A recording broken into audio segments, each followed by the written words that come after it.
నమస్కారం, నేను మీ జాహ్నవి. ఆధ్యాత్మిక పరంగా ఎంతో పరిజ్ఞానాన్ని మనందరికీ అందిస్తూ మనందరికీ అవసరమైన అనువైన పరిహారాల్ని తెలియజేస్తున్నటువంటి ప్రముఖ జ్యోతిష్య వాస్తు పండితులు, ప్రముఖ ఆధ్యాత్మికవేత్త, ప్రత్యంగిర అమ్మవారి ఉపాసకులు, అలంకార బ్రహ్మశ్రీ డాక్టర్ గుండెపూడి సుధీర్ శర్మ గురువు గారు ప్రస్తుతం మనతో ఉన్నారు. మాట్లాడేద్దాం. నమస్కారం గురువుగారు. శ్రీమాత్రే నమః, శ్రీ గురుభ్యో నమః. అయితే క్రితం వీడియోలో శ్రావణ సోమవారాలకు సంబంధించి పూర్తి వివరాలు గురువు గారు అందించారు కదా. మరి అలాగే శ్రావణ మంగళవారాలు మనందరికీ చాలా ప్రత్యేకం కదా. మరి శ్రావణ మంగళవారాలు ప్రత్యేకంగా ఎలా జరుపుకోవాలనేది గురువు గారి మాటల్లో వివరంగా తెలుసుకుందాం. నమస్కారం గురువుగారు. శ్రీమాత్రే నమః, శ్రీ గురుభ్యో నమః. గురుగారు, శ్రావణ మంగళవారాలు చాలా చాలా ప్రత్యేకము. అయితే ఆ మంగళ గౌరి వ్రతము మంగళవారాలు జరుపుకున్నప్పుడు ఖచ్చితంగా ఫలితం రావాలి అంటే ప్రత్యేకమైన పరిహారాలు ఉంటాయా? అసలు మంగళవారాలు జరుపుకోవాల్సిన విధి విధానాలు ఏమిటి? అసలు శ్రావణ మంగళ గౌరి వ్రతం ఎందుకు చేసుకుంటారనేది చాలా మందికి తెలియదు. ఇప్పుడు మనం వివాహం అప్పుడు మంగళ గౌరి పూజ చేస్తాం. గౌరీ పూజ అంటారు కదా. అసలు మంగళ గౌరీ పూజ ఆడపిల్లలకి పుట్టుకతో కొంతమందికి కుజు దోషాలు వస్తాయి, కొంతమందికి రజస్వర సమయంలో కూడా వస్తాయి. మంగళవారం రజస్వర అవ్వటం కానీ, మేష వృశ్చిక లగ్నాల్లో రజస్వర అవ్వటం కానీ, అయినటువంటి లగ్న సమయానికి కుజుడు అష్టమ స్థానంలోనో, లగ్నంలోనో, ద్వాదశంలోనో, చతుర్థంలోనో, షష్టమ స్థానంలోనో, సప్తమ స్థానంలోనో ఉండటం, ఇవన్నీ కూడాను మరలా ఈ ఆడపిల్లలకి రజస్వల సమయంలో కూడా మరలా కుజదోషం ప్రారంభం అవ్వడానికి అవకాశాలు ఉంటాయి. మంగళగౌరి పూజ చేసేదే కుజదోషాలు పోవటం కోసం. మంగళం అంటే ఎవరు? మంగళవారానికి అధిపతి ఎవరు? సాక్షాత్తు కుజుడు. ఏవైతే జన్మతః లేదా రజస్వల సమయంలో వచ్చేటువంటి కుజదోషాలు పోవడం కోసమనే మంగళగౌరి పూజ చేస్తాం మనం వివాహంలో. మంగళగౌరి దోష నివారణ కలిగితే సంతాన యోగం కలుగుతుంది, క్రోధం తగ్గుతుంది, ప్రేమ పెరుగుతుంది, కుటుంబంలో సఖ్యతగా ఉంటారు, భార్యాభర్తల అన్యోన్యత పెరుగుతుంది, ఆర్థికపరమైనటువంటి సమస్యలు ఉండవు, అనారోగ్య సమస్యలు అంతకంటే ఉండవు. ఇవన్నీ కూడాను కుజుడు ఆధీనంలో ఉంటాయి. కాబట్టి కుజుడిని ఏదైతే కుజ దోషం ద్వారా వచ్చేటువంటి వాటిని నివారణ చేసేందుకే వివాహంలో మంగళగౌరీ పూజ చేస్తాం. ఇప్పటి వివాహాల్లో అసలు గౌరీ పూజ అంటే కూడా చాలామంది దాన్ని తిరస్కరించేటువంటి వాళ్ళు కొంతమంది ఉన్నారు, మాకు విధానం లేదని చెప్పి వదిలేసేటువంటి వాళ్ళు కొంతమంది ఉన్నారు. కానీ పూర్వకాలంలో మంగళగౌరి పూజ చేస్తున్నారు అంటే పెళ్లి కూతురికి మంగళగౌరి అంటే గౌరీ పంచాక్షరి మంత్రాన్ని ఉపదేశించేవారు. అక్కడ ఏమవుతుంది? సాక్షాత్తు పెళ్లి కూతురు మంగళగౌరిగా మారుతాం.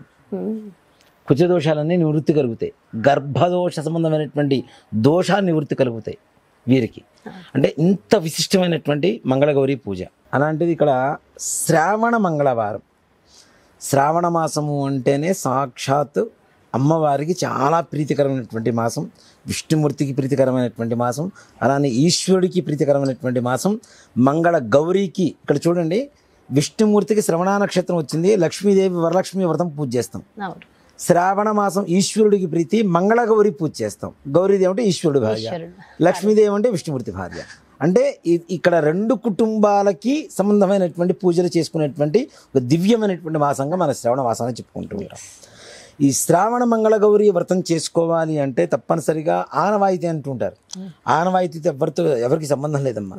ఎవరు కుటుంబంలో అయితే ఆర్థికపరమైనటువంటి బాధలు, అనారోగ్యమైనటువంటి బాధలు, సంతానం కలగనటువంటి సమస్యలు, సంతానం అనేటువంటి సమస్యలు, అలాగే కుటుంబంలో ఇద్దరి మధ్యలో చికాకులు ఉండేటువంటి వాళ్ళు, ఎవరైనా సరే ఏ సమస్యతో అయినా మానసికమైనటువంటి ప్రశాంతత, దీర్ఘ సౌమంగళ్యాభివృద్ధి, భర్త యొక్క అనారోగ్య పరిస్థితి మెరుగుపడి ఆరోగ్య పరిస్థితికి రావడం కోసం ఈ యొక్క మంగళగౌరి వ్రతాన్ని ఆనవాయితీ ఉన్నా లేకున్నా చేసుకోవచ్చు. అంటే కలశం పెట్టే చేయాలంటారు, మామూలుగా చేసుకోవచ్చు? ఇది కలశంతో మంగళగౌరి వ్రత విధానం ఉంటుంది, కలశంతోనే ఉంటుంది, తప్పనిసరి కలశంతోనే ఉంటుంది. ఈ మంగళగౌరిని 5 మంగళవారాలు రావచ్చు, 4 మంగళవారాలు రావచ్చు, ఇంకంత మించి తక్కువైతే రావు. శ్రావణ మాసంలో 4 మంగళవారాలు ఆడవాళ్ళకు కుదిరినప్పుడు 3 మంగళవారాలు చేయవలసి రావచ్చు. కానీ దీంట్లో కూడా ఎలా ఉంటుందంటే చెప్తానమ్మా. ముఖ్యంగా మొదటి మంగళవారం చేసాం, 2వ మంగళవారం కుదరలేదు, 3వ మంగళవారం కూడా కుదరలేదు, 4వ మంగళవారం కంప్లీట్ చేసుకోవచ్చు. లేదు 1వ మంగళవారం చేసాం, 2 చేసాం, 3 కుదరలేదు, 4 చేసుకోవచ్చు. కానీ 1, 2, 3 వారాలు చేసి 4వ వారంలో కుదరకపోతే భాద్రపద శుద్ధ చవితి ఆ రోజున మరలా వ్రతం చేసుకోవచ్చు. ఆ రోజు అది ఏ రోజు వచ్చినప్పటికీ, ఏ రోజు వచ్చినా పర్లేదు, అది మంగళవారం రావచ్చు, ఏ వారమైనా రావచ్చు. అవునా? ఓకే. అంటే ఇక్కడ మనకు అన్ని కూడా వినాయక చవితి వస్తుంది కదా, ఆ రోజు కూడా చేసుకోవాలి, చేసుకోవచ్చు తప్పనిసరిగా. ఓకే. భాద్రపద శుద్ధ చవితి, భాద్రపద శుద్ధ తదియ, భాద్రపద బహుళ తదియ. ఈ 3 రోజుల్లో ఎప్పుడైనా సరే మరలా మంగళగౌరి వ్రతాన్ని చేసుకోవచ్చు. ఈ మంగళగౌరి వ్రతం చేసుకోవాలి అంటే ముఖ్యంగా ముందు కలశంతో పాటుగా చక్కగా పసుపుతో మంగళగౌరి అమ్మవారిని చేసుకొని, ఇదే మంగళగౌరి అమ్మవారు 4 వారాలు ఉండాలి. ఈ పసుపుతో చేసినటువంటి మంగళగౌరి మనకి ఈ వెదురు బద్దలతో చిన్న చిన్న బుట్టలు అల్లుతూ ఉంటాయి. ఆ బుట్టల్లో పెట్టుకుంటే చాలా భద్రంగా ఉంటుంది చక్కగా. పూర్వకాలంలో వాటిలోనే పెట్టుకునేవాళ్ళు. గురుగుల పెట్టె అనేవాళ్ళు. అంటే గురుగులు అంటే ఆడుకునేటువంటి బొమ్మ వస్తువులు ఏవైతే ఉంటాయి, చిన్న చిన్న వస్తువులు, అవన్నీ పెట్టుకునేటువంటి ఒక బాక్స్ లాగా ఉంటుంది. దాని మీద మూత ఉంటుంది చక్కగా. దాంట్లో పెట్టుకోవడం, ఒక రేగు వస్త్రం పెట్టేసుకొని దాని మీద గౌరీదేవిని పెట్టేసుకొని ఆ మూత పెట్టేసి చక్కగా ఒక పక్కన పెట్టేసాం అనుకోండి, మరలా మంగళవారం తెచ్చుకొని మనం పూజ చేసుకోవచ్చు. కలశం పెట్టుకోవటం, మంగళగౌరిని ఆవాహనం చేయటం, అష్టోత్తరం పూజ చేయటం. అలాగే ఇక్కడ 7 తోరణాలు ఉంటాయి. 5 దారాలతో, అంటే 5 రకాల 5 పోగులతో 5 ముడులు వేసి 7 తప్పనిసరిగా కంకణాలు ఉంటాయి. ఎలా అంటే ఒకటి అమ్మవారికి, ఒకటి వ్రతం చేసేటువంటి వారికి, ఒక 5 ముత్తైదుగురికి. ఇక్కడ పూజ చేసేటప్పుడు కూడా మనం దీపం పెడతాం. ఈ దీపం మామూలు దీపారాధన చేస్తాం, కానీ ఈ వ్రత కథ పూజ అంతా కూడా పూర్తయిన తర్వాత వ్రత కథ చదువుకుంటాం కదా. చదువుకునేటప్పుడు ఏంటంటే బియ్యం పిండి బెల్లం మెత్తగా 2 కలిపేస్తే మనకి మంచిగా ప్రమిద తయారు చేసుకోవచ్చు.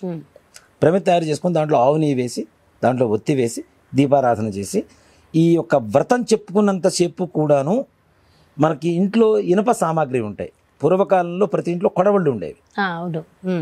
కొడవలి లేదా కనీసం అట్ల కాడ ఉంటాయి.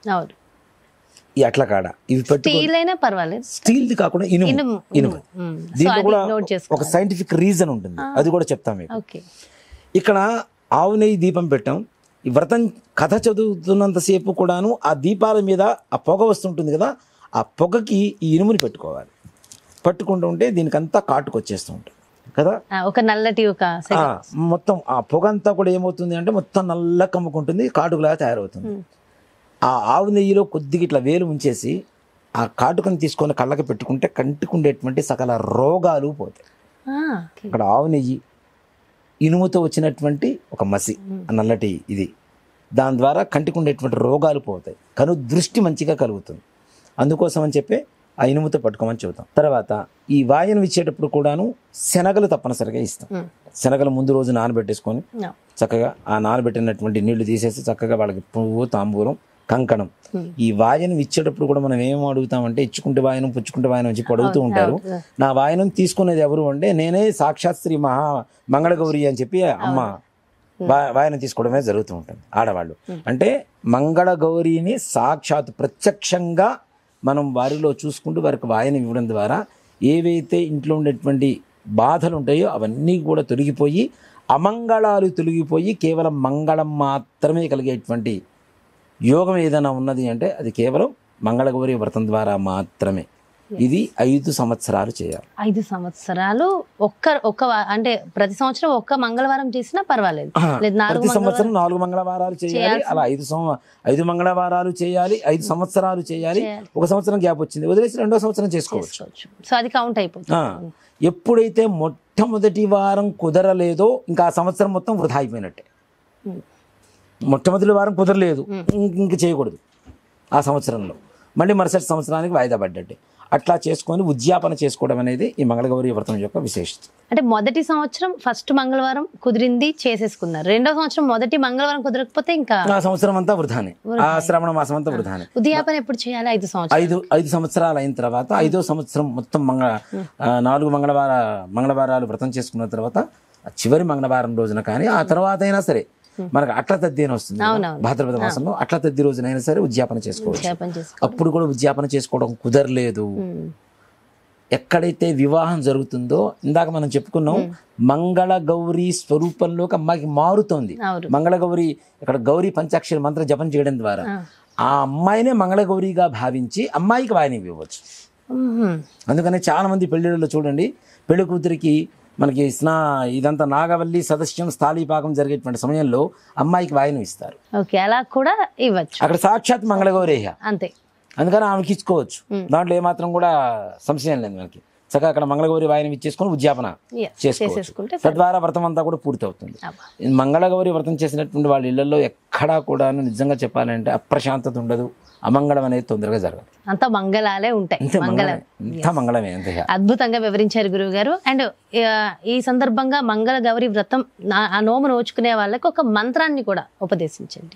మంగళ గౌరి వ్రతం చేసుకోవాలి అనుకున్నటువంటి వారికి మామూలుగా మనకి ప్రార్థనా శ్లోకాలు చాలా దొరుకుతుండే. అందరికి వచ్చినటువంటి శ్లోకం సర్వమంగళ మాంగళ్యే శివే సర్వార్థ, దాంట్లోనే సర్వమంగళ మాంగళ్యే అనేటువంటి ఒక పదం వచ్చేసింది.